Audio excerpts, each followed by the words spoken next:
Evolución de la vida y de la forma. Conferencia impartida por Francisco Nieto.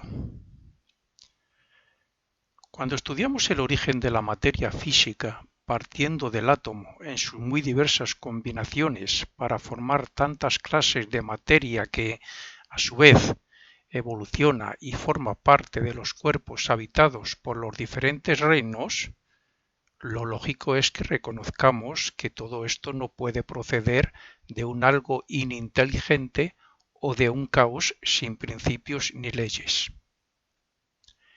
Tiene que proceder de algo maravillosamente inteligente y tiene que entrar dentro de un esquema cuya meta debe ser algo perfecto. El mineral tiene vida, aunque su cuerpo sea totalmente sólido. El vegetal tiene vida y un cuerpo sólido y líquido que nace, se desarrolla y muere. El animal es similar, pero puede moverse, procrear y tener sentimientos y deseos. El hombre es similar al animal, pero además tiene voluntad propia, es autoconsciente y razona. Es decir, el mineral tiene cuerpo físico, el vegetal tiene un cuerpo físico y un etérico o vital. El animal tiene un cuerpo físico, etérico y de deseos o emocional. Y nosotros tenemos todos esos cuerpos más la mente y lo que hemos desarrollado que llamamos autoconciencia, que adquirimos cuando nuestra conciencia, hace millones de años, era similar a la de nuestros animales actuales. ¿Por qué existen esos reinos y esas diferencias? Porque es la vida diferenciada por y de Dios la que utiliza la materia como vehículo para, según evolucione, desarrollar su conciencia o la conciencia. Cuando esta vida ha experimentado a través de infinidad de cuerpos o de formas de muy diferentes grados de desarrollo y especies y alcanza el estado de conciencia humano, o sea, la autoconciencia, nace el yo superior, el verdadero ego, y a partir de ahí comienza a renacer como hombre o como ser humano. Y es esta nueva especie humana la que tendrá que aprender a dirigir la mente para gobernar su cuerpo de deseos y vencer su naturaleza animal para, así, desarrollar la espiritual hasta que consiga unirse y reconocer a su yo superior o alma. Queda claro, pues, que primero se forma la materia para que sea utilizada por la vida para desarrollar la conciencia del mundo físico, y cuando esa conciencia y vida comienza a utilizar los cuerpos físicos, es como decir que se está preparando para individualizarse y ser autoconsciente como un yo separado de los demás.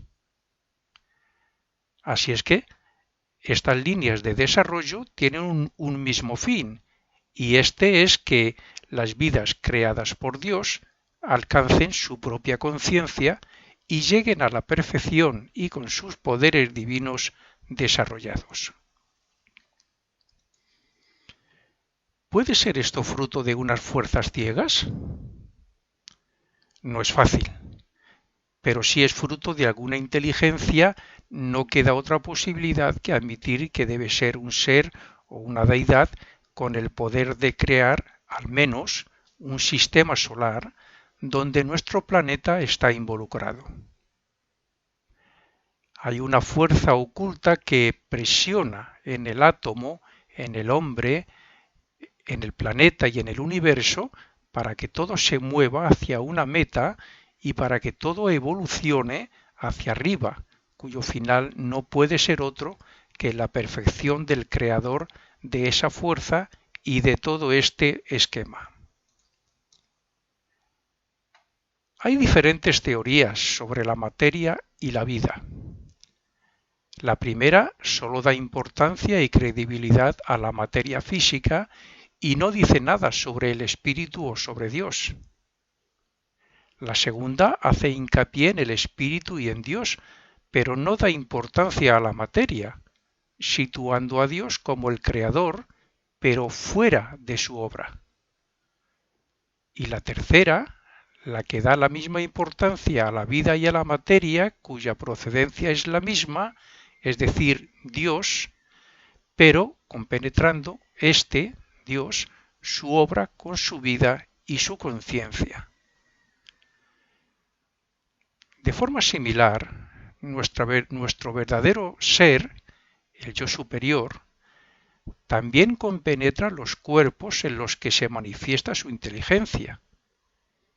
Algún día la ciencia descompondrá los componentes del átomo hasta tal punto que descubrirán un nuevo mundo etérico y su inteligencia, como ya se demuestra cuando un átomo de hidrógeno tiene que elegir entre otros para formar determinadas sustancias. El átomo evoluciona gracias a su vida interna y a su relación con otros átomos, o sea, como nosotros como sociedad que somos.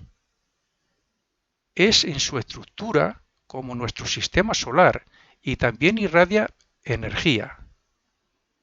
Estos tres aspectos están evolucionando en muy distinto nivel, pero los tres tienen una fuerza o vida interna que se manifiesta de diferentes formas. El ser humano utiliza la forma, o sea, la materia o cuerpo, para expresarse en el mundo físico, a la vez que experimenta, selecciona, aprende, etc., hasta el momento en que esa vida interna, el yo superior, comprende que ya no le es útil y lo abandona para asimilar la quinta esencia de las experiencias de la vida. Algún científico opinó hace años que el átomo muestra, en cierto grado, inteligencia y deseo. Si esto es así, como yo también pienso, ¿no se puede afirmar que hay una vida dentro de esa diminuta forma? Todo lo que vive tiene su vida interna que se intentará manifestar según su estado evolutivo. Digo más, es la vida misma quien construye la forma, como ocurre con nuestro cuerpo y como hace el caracol cuando construye su concha de él mismo, de sus propios jugos. ¿Cuál puede ser el propósito de que la vida construya la forma para utilizarla? No es otro que el desarrollo de la mente, de la conciencia y de la voluntad, desarrollo de los poderes latentes del Creador y la manifestación de la naturaleza divina en el hombre. Lo mismo que nosotros, como vida interna, nos expresamos de muy variadas formas, asimismo Dios lo hace en el planeta a través de la diversidad de reinos, razas, culturas, religiones, filosofías, etc. Pero es gracias a su vida y a su conciencia como todos evolucionamos. En el proceso de involución del espíritu hacia la materia, hacia el mundo físico, la vida se rodea de materia de diferentes mundos para utilizarla como vehículos. Luego viene el proceso de adaptación, y una vez desarrollados los poderes y alcanzado el debido estado de conciencia y espiritualidad, se termina con el proceso de liberación del mundo material. Pero mientras llega el momento de abandonar lo físico, el hombre y el espíritu están unidos por medio de la mente. El yo superior es el conocedor, el hombre es lo conocido, y entre ambos se adquiere el conocimiento que el espíritu convertirá en sabiduría eterna. Por tanto, la forma material se adapta a las necesidades del espíritu y permite al pensador, al ego, utilizarla inteligentemente con un propósito determinado que no es otro que manifestar la voluntad de Dios e identificarse con su amor. Lo mismo que hoy el hombre domina y dirige su cuerpo físico, cuando desarrolle los primeros poderes del espíritu, tendrá poder sobre la materia etérica física que están en nuestro mundo. Entonces controlará sus deseos y sus pasiones, o sea, el aspecto animal de la personalidad. Y más allá aún, hará lo mismo respecto a la mente, en un futuro más lejano. Llegado el momento, el yo superior solo utilizará la voluntad y la mente, pero podrá seguir ayudando a otros seres en los mundos donde hoy está su personalidad, gracias a la cual ha adquirido su perfección. Cuando decimos que todo evoluciona, que toda partícula o materia tiene vida y que toda vida tiene conciencia, estamos hablando de que la materia, la vida y la conciencia son tres aspectos de Dios y que todo tiene su origen y existencia en Él. Como dice la Biblia, en Dios vivimos, nos movemos y tenemos nuestro ser. La forma material, sea el mineral o cualquier otra, evoluciona gracias a los estímulos del exterior, golpes, cambios, transformaciones, temperatura, etc. La vida evoluciona a través de las formas, pero es gracias a los impulsos externos e impactos como lo hace. Sin embargo, su verdadero desarrollo lo hace a través de la construcción y la destrucción de las formas, pues la misma vida que habita el mineral algún día animará y crecerá como la planta, sentirá como los animales y pensará y tendrá conciencia de sí misma como nosotros. A mayor evolución de la vida, más liberación y más amplia es la conciencia. Hay desde dentro de la forma, más se desarrolla dentro de los cuerpos.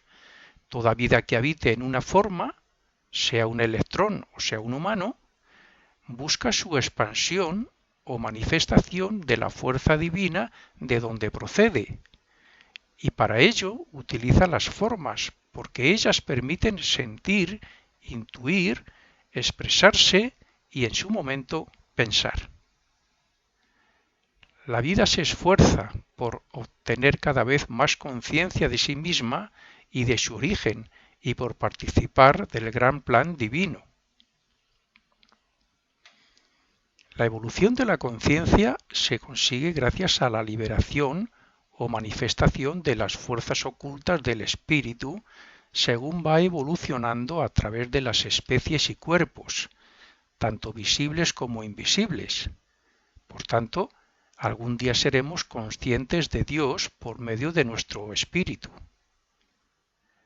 La vida que evoluciona en un cuerpo de un felino salvaje continuará su desarrollo en un felino doméstico para pasar después a otra especie superior, donde pueda alcanzar más conciencia similar a la nuestra, conviviendo entre nosotros. La misma vida que habitó un cuerpo de una raza primitiva está hoy en otra raza actual, pero a lo largo de ese proceso, tanto en sus renacimientos como después de la muerte, el alma ha trabajado y colaborado con el resto de la humanidad para construir un mundo como el actual, para poder ampliar y manifestar su conciencia a través de sus invenciones y creaciones. El hombre evoluciona en cada renacimiento según el ambiente que se trate, según sus relaciones con determinadas personas, según aproveche las oportunidades y posibilidades, y según sean sus respuestas respecto a los impactos externos y su efecto en su cuerpo de deseos y en su mente. Pero es el tipo de respuesta el que facilita la expansión de la conciencia individual, pues es la experiencia en el mundo en cada renacimiento la que nos facilita el acercamiento o desarrollo de la conciencia del espíritu y de Dios. La conciencia se puede definir como la parte de la conciencia de Dios que cada ser humano puede desarrollar y comprender de sí mismo. La conciencia absoluta para un electrón o para un simple átomo de nuestro cuerpo sería su propia vibración y actividad, como principio, pero la evolución a través de la forma le podría llevar a alcanzar nuestra propia conciencia como meta, puesto que nuestro yo superior anima el cuerpo físico. La meta o conciencia absoluta de una célula sería la del cuerpo físico. En el caso de la humanidad, hasta que alcanzó la autoconciencia de ser un individuo separado de los demás, tuvo una conciencia interna similar a la de los animales. Es decir, era poco consciente de lo que percibían sus sentidos. Pero a partir de esa etapa, y aunque tremendamente egoísta, ha ido desarrollando su conciencia a la vez que el cuerpo de deseos y que la mente. De ahí que los deseos, sentimientos y pensamientos actualmente sean casi más solidarios que egoístas eran en aquella época. Hoy, gracias a los sentidos, la experiencia, al discernimiento y el poco apasionamiento que tenemos, no estamos tan egoístamente centrados en nuestra propia vida y en nuestros negocios, sino que nos interesamos por los demás y colaboramos para ayudarles una vez que somos conscientes de sus problemas y de sus necesidades. Esto es el desarrollo de la conciencia, como lo es el hecho de que un niño de meses vuelva la cabeza al escuchar un ruido y después observe el hecho e incluso toque el objeto en sí. Así se hizo y se hace consciente el yo superior del mundo físico cuando renace con sus cuerpos, y así la personalidad pensante toma conciencia en un momento dado de su yo superior. Cuando el hombre comprende que al dejarse llevar por el aspecto material y los deseos egoístas comete errores y sufre, y cuando comprende que, aun teniendo todo, siente la necesidad de algo más, entonces comienza a escuchar a su conciencia y se deja guiar por su alma, la cual acelerará el desarrollo de la misma. Una vez se deja llevar por su alma y conoce y practica toda una serie de ejercicios mentales y espirituales, el hombre desarrolla unos poderes que le permitirán ampliar su conciencia a los mundos superiores y a las leyes que allí rigen, y en una etapa muy lejana aún tomará conciencia del mundo de Dios. Si actualmente solo somos conscientes del mundo físico y de que somos un yo separado de otros, y comenzamos a intuir que puede haber un yo superior que se manifiesta de diferentes formas, en su momento seremos conscientes de algunas de las diferentes jerarquías que existen y colaboran con nosotros desde los mundos superiores. Hoy decimos que somos hermanos y muchas personas ya luchan porque todos tengamos los mismos derechos. Ya se está formando el núcleo que, aunque aún faltan unos siglos, hará que tomemos conciencia de la verdadera fraternidad universal, lo que acelerará el desarrollo de los poderes del alma en el hombre. Naturalmente que hay otras maneras de desarrollar la conciencia. Estas son: primera, después de cada muerte, cuando sufrimos el mal que hemos hecho a otros, e incluso en la vida, cuando la ley de consecuencia nos trae nuestras deudas maduras. Y segunda, también cuando vivimos y grabamos todo el bien de nuestra pasada vida en el cielo después de cada muerte. La vida de un ser humano primitivo respondía a los impactos externos y en sus relaciones lo hacía con los peores sentimientos y deseos. por ejemplo, el egoísmo, la cólera, la lujuria, etc. Hoy, sin embargo, manifiesta muchos de los más elevados sentimientos y deseos y rechaza aquellos. ¿Y todo gracias a qué?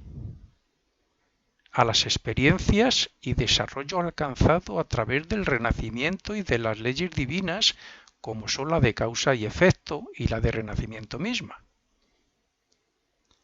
La vida del ser humano primitivo apenas se podía manifestar a través de su cuerpo mental, porque éste era aún como un germen. Hoy ha aprendido a razonar y a discernir entre lo que es bueno para su desarrollo y lo que no, entre lo que ayuda para la convivencia pacífica y lo contrario, entre lo verdadero y lo falso. Y todo también gracias a qué? Pues a que ha facilitado la manifestación del Espíritu que sabe cuál es el plan de Dios. El renacimiento no sólo facilita la perfección de las formas, del mundo físico y de los cuerpos físicos, sino que también desarrolla y perfecciona los cuerpos invisibles, haciendo que nuestros sentimientos, deseos y forma de pensar sean cada vez más elevadas y sirvan como puerta para poder percibir la voz del Espíritu de Dios. Cuando la vida evolucionante no necesite ninguna otra forma material, es decir, cuando no necesite renacer más en un cuerpo físico, continuará su evolución en su cuerpo etérico y después en el emocional y en el mental, hasta alcanzar el máximo desarrollo de la conciencia, uniéndose por fin a la del espíritu. Entonces el espíritu, creado por Dios y con la conciencia de Dios, ese espíritu que habrá ido asimilando todo el desarrollo del hombre con sus diferentes cuerpos y que habrá manifestado a su vez su poder sobre él, se convertirá en conciencia individual dentro de la vida y la conciencia de Dios. Entonces seremos a imagen y semejanza de Dios, porque al descubrirnos a nosotros mismos como hijos suyos que han desarrollado sus poderes, descubriremos a Dios y Él habitará en nosotros. Es el principio universal por medio del cual la vida evolucionante utiliza la forma como vehículo de manifestación a medida que se desarrolla, asimilando y guardando en sí misma el fruto de las experiencias en dichas formas. Esto es evolución de la vida a través de la forma material. El fin de cada minúscula vida manifestada, aun siendo parte de la vida de su creador, es la individualización y la obtención de la propia autoconciencia. Y para ello, en cada manifestación física, obtiene cierto poder y grado de conciencia que va sumando a todo lo anteriormente desarrollado. Cuando se obtiene la autoconciencia, se dice que nace el ego, que es una representación del verdadero espíritu creado por Dios y que es el que se manifiesta a través de los mundos y los cuerpos mental, de deseos, etérico y físico. El espíritu contiene todas las posibilidades de desarrollo para ser un Dios, todos los poderes de su creador y todas las vibraciones relacionadas con Dios mismo. De ahí que el hombre evolucionante debe terminar venciendo al renacimiento y descartando los cuerpos para continuar su desenvolvimiento hasta ser uno mismo con su espíritu. Es, por tanto, la experiencia con los diferentes cuerpos y los diferentes mundos los que, a través de los choques externos que afectan a los cuerpos, despertarán las vibraciones del espíritu, del Dios en formación, y los que, a su vez, crearán la autoconciencia y los poderes de Dios en el hombre. De esta forma despertamos y hacemos activos los poderes del Espíritu y de Dios en nosotros. De esta forma podemos comprender cómo la vida que anima una forma física se hace activa gracias a los estímulos externos y experiencias, pero que además, cuando la forma perece, la vida conserva un resumen de sus experiencias, lo que la hace un alma de la siguiente forma o cuerpo. Una vez ya en otra forma o cuerpo, manifiesta sus peculiaridades como resultado de todo su anterior desarrollo individual para modelar la forma según sus necesidades de manifestación y desarrollo, tal y como intenta cumplir la ley de renacimiento para consumar el plan de Dios, es decir, evolucionar hasta ser Dios. Una forma advierte también ciertas peculiaridades en cualquier otra que se derive de ella, una semilla que se hace planta o el propio hijo. Sin embargo, nunca se puede decir eso mismo respecto a los aspectos morales, intelectuales y espirituales, puesto que un genio puede tener un hijo disminuido física y mentalmente, o el hijo de un analfabeto o imbécil puede ser un genio. Son las leyes de renacimiento y consecuencia las que intervienen en este proceso. Lo que hizo un individuo de bien o de mal en otra vida y respecto a otros, las deudas que tenga, así como las necesidades de desarrollo, serán las que determinen la elección de los padres para que le faciliten la materia para su cuerpo físico y para que éstos le faciliten el medio social donde debe crecer hasta que, a su mayoría de edad, haga frente a su destino con los poderes de su alma. Los poderes del alma, el desarrollo del ego, que haya alcanzado serán las herramientas con las que debe afrontar su destino.